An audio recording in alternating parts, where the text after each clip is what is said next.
स्वागत है आपका वैसा इन्फॉर्मर की एक और वीडियो में। तो आज हम बात करने वाले हैं सोलो सिकोवा और उनको सरप्राइजिंग एक हमारे पास एंट्री होती है जे उसो की।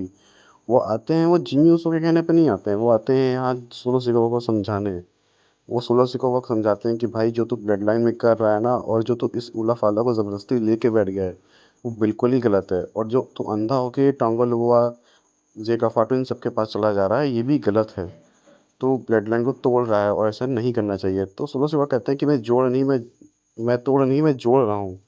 और ऐसे ही ये सेगमेंट एंड होता है और इस सेगमेंट के बीच में आपको देखने को मिलेगा कि जेकब फाटू और जे उसो के बीच भी एक तरह से लड़ाई ऐसा लग रहा था हो जाएगी, बट वो होती नहीं है।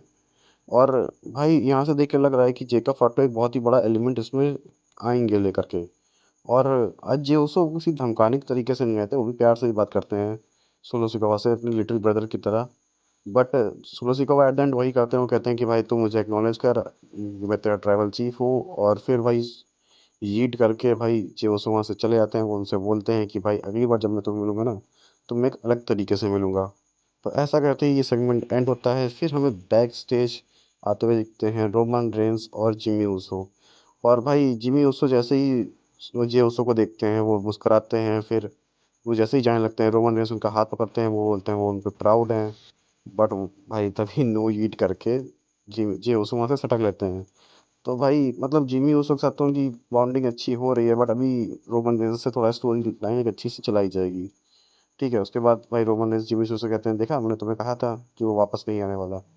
फिर बैक स्टेज एक और सेगमेंट होता है जहाँ पर एकदम से काफ़ी थोड़ा सा फनी भी सेगमेंट होता है कि भाई रोमन रेंस को सोच रहे होते हैं और एकदम से जिमी ऊसो के बगल में एकदम फेस आता है और वो थोड़े से डर जाते हैं। और वो बोलते हैं कि भाई अगर वाइज मैन यहाँ पर होता ना, तो वो तक सब कंट्रोल कर चुका होता। और इस पे जिमी ऊसो कहते हैं कि नहीं, उन्हें जिमी ऊसो से फिर से एक बार बात करनी चाहिए और सब कुछ सही हो जाएगा। बट रोमन रेंस कहते हैं कि नहीं, वो नहीं आने वाला। और उसके बाद वो बोलते हैं कि वो आज शाम को एक्नॉलेज करेंगे सोलो सिकोवा को। और फिर भाई ये कुछ देर बाद हमारा एक और सेगमेंट आता है जो कि होता है मेन इवेंट का। अब उसमें क्या होता है, उसमें होता ये है कि रोमन रेंस आते हैं और वो कहते हैं कि शायद मैं तुम्हें लास्ट पर बोल रहा हूँ, बट एक्नॉलेज मी। और उसके बाद सोलो सिकोवा आते हैं। वो तो मुझको ऐसा लग रहा था कि लड़ने के मूड से आए थे। और उसके बाद भाई मतलब जो है रोमन रेंस कहते हैं कि भाई मैंने तो सुना है कि तेरी ब्लड लाइन बहुत ज़्यादा मजबूत है, बट मुझे ऐसा देखने को मिलता नहीं है। जितनी ब्लड लाइन मेरी मजबूत थी, उतनी तुम्हारी ब्लड लाइन मजबूत नहीं है। और उसके बाद हमें एक हिस्टोरिक मोमेंट देखने को मिलता है कि भाई रोमन रेंस एक्नॉलेज करते हैं सोलो सिकोवा को। और वो बोलते हैं कि भाई मैं तुझे एक्नॉलेज यूँ करता हूँ, बट इससे क्या तू खुश है? अगर खुश है तो ठीक है, रह ले।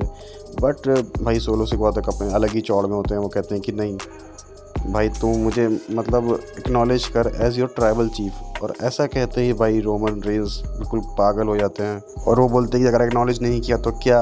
तो भाई सोलो सिकोवा कहते हैं कि मुझे पता था तू नहीं बदलने वाला, इसलिए मैं भी नहीं बदला हूँ। वो चुटकी बजाते हैं और तुरंत ही उनके तीनों बंदे सामने आते हैं। फिर भाई मतलब आते तो हैं फिर, लेकिन जिमी उसको पीट पाट के लाते हैं। और फिर मतलब रोमन रेंस पहले तो सबको खूब तोड़ते हैं, लेकिन बाद में आखिरी में जैसे ही उला फाला पहनते हैं, वैसे ही एक लो ब्लो देते हैं सोलो सिकोवा। और उसके बाद तो भाई केवल पिटाई होती है। दो समोर स्पाइक भी मारते हैं और चारों लोग अपना हाथ साफ करते हैं इस पे। और मुझे लग रहा था कि जेओसो आएंगे, बट वो आते नहीं हैं। और आज अगर आप देखोगे ना, तो भाई काफ़ी अच्छी तरीके से स्टोरी लाइन को आगे बढ़ाया गया है। जेओसो आते हैं, वो भी कहते हैं कि भाई तू ब्लड लाइन तोड़ रहा है। और भाई रोमन रेंस भी अपने लास्ट प्रोमो में कहते हैं कि भाई ये हमारी जो ब्लड लाइन है ना, ये और होनी चाहिए थी। पहले हमारे ऊपर स्वर्ग से पैसों की बारिश होती थी, ये होता था वो होता था, तुमने अब तो हम लोग डिवाइड एंड ब्रोकन है। तो ये डिवाइड एंड ब्रोकन वाली लैंग्वेज मुझे बहुत अच्छी लगी। और देखते हैं आगे इस पे क्या होगा, क्योंकि भाई ये स्टोरी लाइन तो इंटरेस्टिंग बहुत होती जा रही है। बहुत मज़ा आ रहा है इसको देखने में। आप बताइए स्टोरी लाइन आपको कैसी लग रही है? और सब्सक्राइब लाइक शेयर करिए चैनल को।